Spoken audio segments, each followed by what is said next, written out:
పన్నీరు చిన్న చిన్న ముక్కలుగా కట్ చేసుకోవాలి. ఈ రకంగా ముక్కలుగా కట్ చేసుకోవాలి. ఈ రకంగా మగ్గనివ్వాలి. ఇందులో కాస్త ఉప్పు కూడా వేసుకోవాలి. కాస్త బటర్ కూడా వేసుకోవాలి.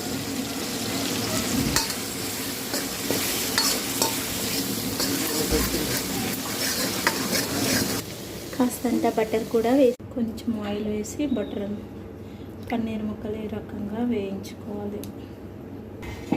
ఇందాక వేయించి పెట్టుకున్నాం కదా టమాటాలు, ఉల్లిపాయలు, పచ్చిమిర్చి మగ్గించుకున్నాం కదా, అది మిక్సర్ జార్లో వేసి మిక్సీ పట్టుకోవాలి.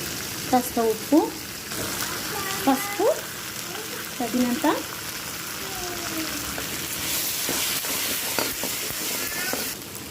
కారం తగినంత,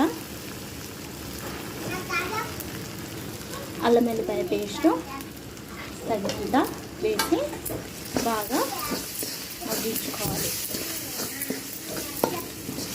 ఇందాక మిక్సీ పట్టుకున్నది ఇందులో వేసి బాగా మగ్గించుకోవాలి.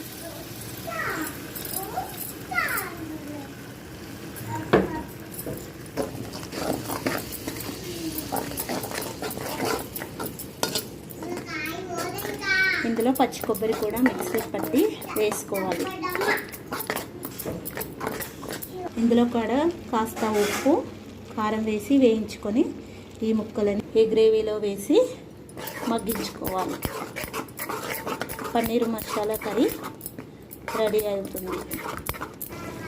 ఈ రకంగా పన్నీర్ ముక్కలు వేసి బాగా వేయించుకోవాలి.